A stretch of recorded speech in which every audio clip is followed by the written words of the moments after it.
Está começando mais uma crônica de Felipe Fontes, sempre trazendo assuntos com uma visão liberal. E no vídeo de hoje, começa um grande resumo sobre a obra As 6 Lições de Ludwig von Mises, que foi um dos mais importantes economistas e cientistas sociais do século XX e precursor da famosa Escola Austríaca. Por coincidência, foi um dos meus primeiros livros que li com relação a pautas de liberdade. E hoje abordarei o livro As 6 Lições. Esse livro, que já recomendo leitura, reúne as palestras ministradas em 1959 por Ludwig von Mises na Universidade de Buenos Aires. O autor discute com clareza os 6 temas: capitalismo, o socialismo, o intervencionismo, a inflação, o investimento estrangeiro e as relações entre políticas e ideias. Uma linguagem muito agradável, é um livro curto de aproximadamente 100 páginas e aqui nesse vídeo trago um resumo, mas vale demais a sua leitura. E antes de começarmos nossa crônica, já aperte o dedo no like, comente e compartilhe. E principalmente também se inscreva, que irei trazer mais conteúdos de resumos de livros como esse. A primeira lição, levantada por Mises, diz respeito ao capitalismo. Segundo o autor, no período pré-capitalista, os homens viviam nas sociedades numa espécie de sistema enrijecido por seus próprios ideais. Não havia à época a possibilidade de mudanças de status social, uma vez que a condição social estava estritamente ligada à sua condição de nascença. E com o passar dos anos, e com o aumento do número de pessoas vivendo em comunidades, sobretudo na Inglaterra, um dos problemas a serem lidados pelos governantes daquela época era a respeito da escassez que os poderiam atingir no futuro próximo. E foi deste desafio que surgiu o capitalismo, a partir de uma mobilização social em prol de suprir as necessidades da população, produzindo bens de consumo para atender este contingente populacional em ascensão por meios de pequenos comércios.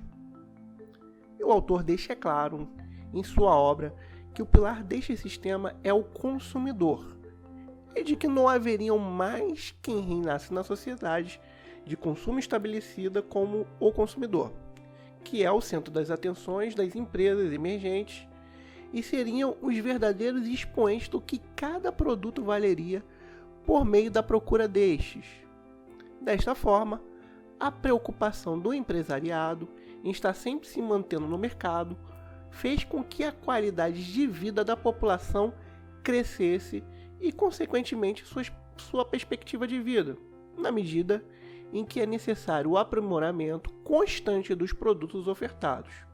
Portanto, os problemas outrora sofridos pela população antes do advento do capitalismo, em muitos haviam sido amenizados e as disparidades entre ricos e pobres cada vez menos mostravam-se latentes e perceptíveis. O socialismo foi o segundo assunto e lição tratado por Mises em sua palestra. Para este, um dos pilares de uma sociedade próspera e harmônica é sem dúvida a liberdade. Na visão do autor, se a liberdade de fato constitui-se como um dos pilares essenciais da sociedade, o governo, por outro lado, se caracterizaria por uma possível ameaça a este sistema ideal, uma vez que, por meio do uso da força, poderia forçar seus cidadãos a tomarem atitudes e a fazerem escolhas pré-ordenadas pela autoridade central.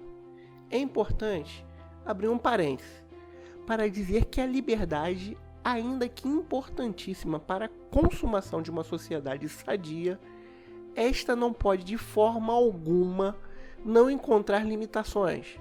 Basta verificar que uma liberdade irrestrita ocasionaria na limitação da própria liberdade comum. Ademais, as limitações irrestritas poderiam levar a problemas até mesmo maiores, já que o poder de alcance do agente ou atividade limitadora poderia não encontrar limitações à sua pretensão.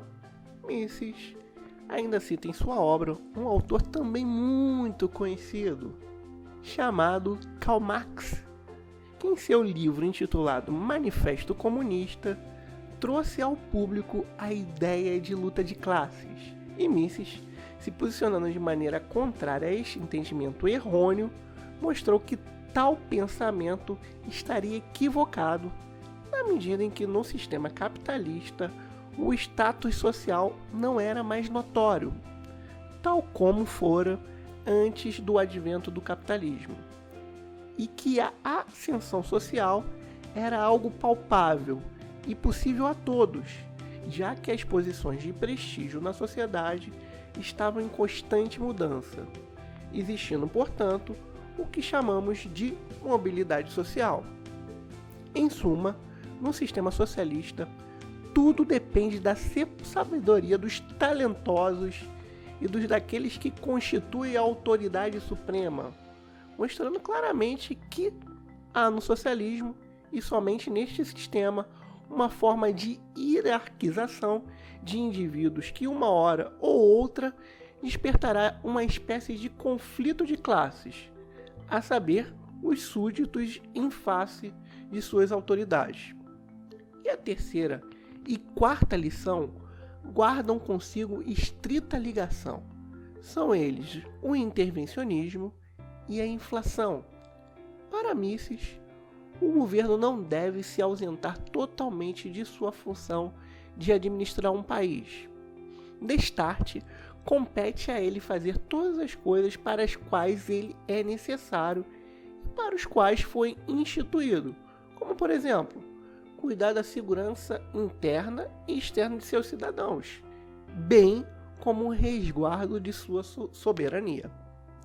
Diferentemente de um governo socialista, consequentemente totalitário, incumbe a um governo ideal zelar pelo funcionamento harmônico de seu país, sobretudo quando diz a respeito a assuntos econômicos.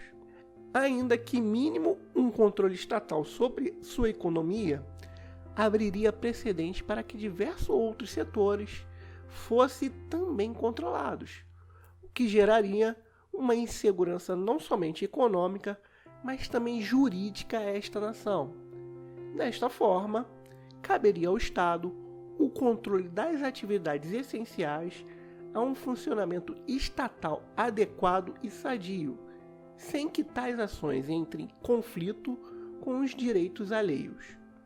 Em um mundo cada vez mais globalizado, as relações entre os países se tornam cada vez mais próximas, se tornando, portanto, cada vez mais importantes, e essa quinta lição propagada por Mises, a saber, a necessidade de investimentos externos para o crescimento de uma nação. Quando falamos de economia, a situação não é diferente, já que nenhum país dispõe em seu próprio território tudo quanto irá precisar para desenvolver sua própria economia. Desta forma, nascem as relações comerciais estrangeiras, seja nas formas de importação, exportação, empréstimos ou até mesmo participação em empresas de capital aberta. Enfim, tudo está interligado de tal maneira que é quase impossível um país se isolar totalmente do mercado internacional, e até mesmo ditaduras atuais de esquerda são incapazes de se fecharem totalmente ao capital externo, como é o caso de sua dependência econômica em face da China, quando o assunto é o carvão. Por fim, em sua última lição, a obra busca tratar sobre um tema bem controverso: a política. Segundo o autor, antigamente, os integrantes de sistemas políticos buscavam de forma comum o desenvolvimento do bem-estar social. As divergências quanto aos ideais eram mais do que naturais, fomentado desta forma a prevalência dos anseios majoritários. Nisto consistia a importância do sistema partidário, onde unificava em um mesmo grupo ideias semelhantes para serem impostas à população. Acontece que o que temos hoje na política é justamente o contrário do que se deveria ter, onde grupos lutam por suas ideias e por seus ideais, não mais se preocupando com os anseios do seu eleitorado, mas procurando realizar seus próprios interesses, trazendo, portanto, prejuízos incalculáveis ao país. E se você gostou, comente aqui embaixo. Se você quer que eu traga mais autores e resumos de livros de pautas liberais, curta, comente, compartilha e se inscreva aqui no canal para poder estar incentivando. É de graça, não paga imposto. Muito obrigado e tchau!